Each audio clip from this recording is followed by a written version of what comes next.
For good reason, you probably wouldn't name your child Adolf, would you?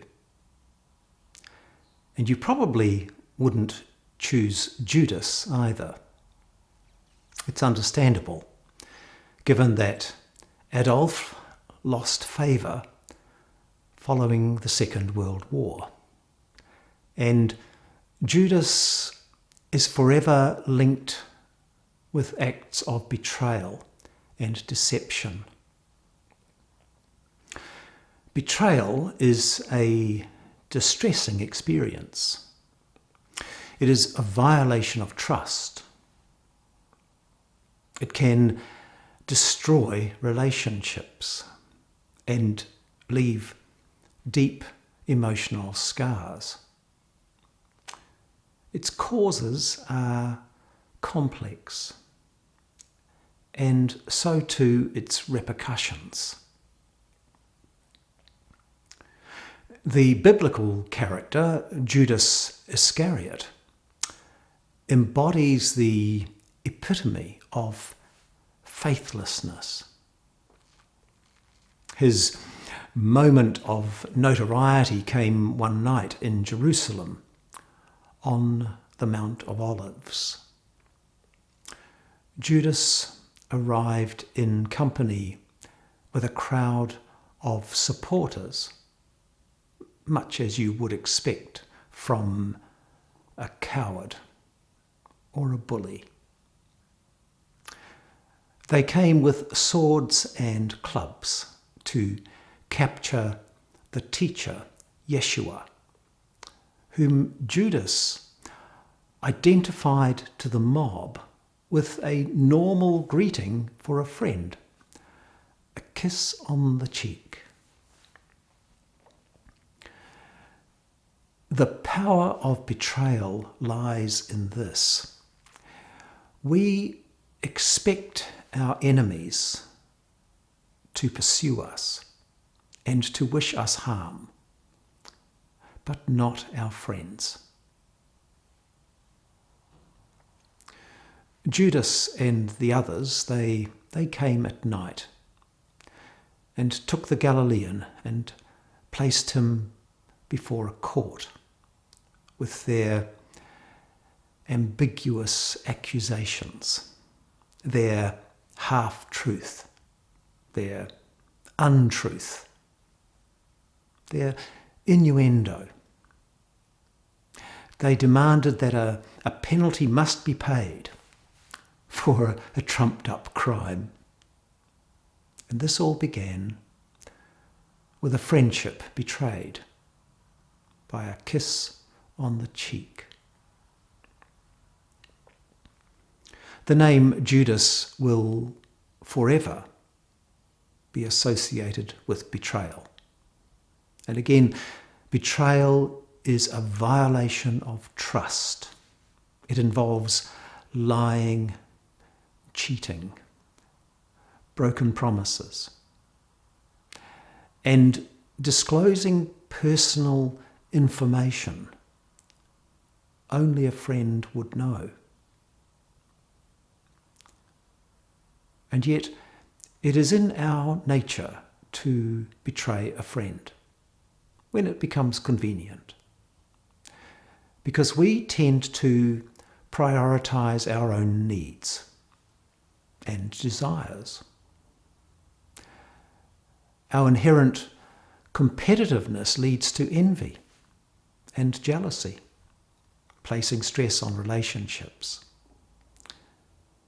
Betrayal is a natural consequence when one of us feels that our status is under attack or our position is threatened.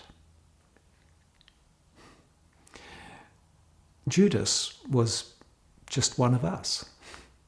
His treachery merely confirms that his humanity was as frail as yours and mine. Christianity portrays Judas as a faithless friend. A faithless friend will betray you without hesitation and without remorse. They will engage in gossip. They will spread rumours about you to damage your reputation. It is hard to understand why a friend would do this. And religious people are just as likely as any others to behave this way. Believe me, Judas is alive and well amongst the ranks of the devout and the faithful. The name Judas is synonymous with the ultimate betrayal. But it is worth remembering that we all have the capacity to betray those close to us, regardless of any religious affiliation. Judas is vilified for his actions, and probably rightly so.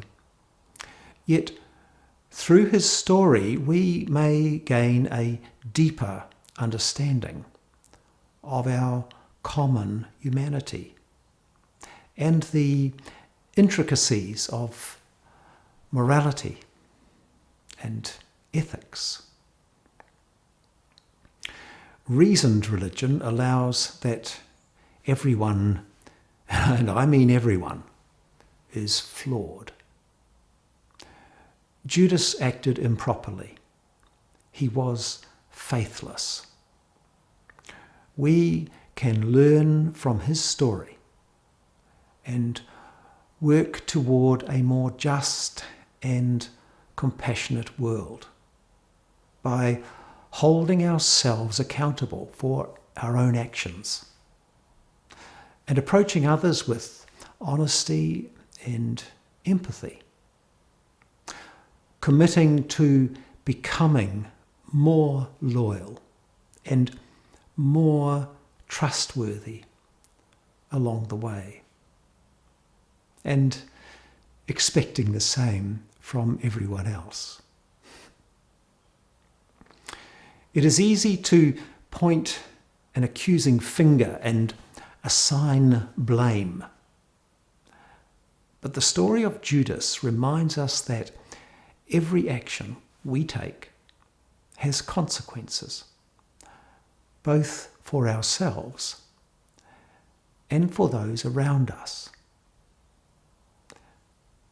Rather than condemning or demonizing others, better we focus on understanding the reasons behind their choices and behind our own choices, and use that knowledge to cultivate greater empathy and deeper compassion for one another.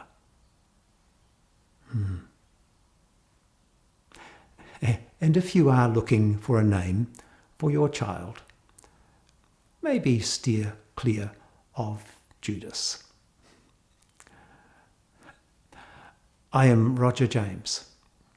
I subscribe to reasoned religion and invite you to do the same.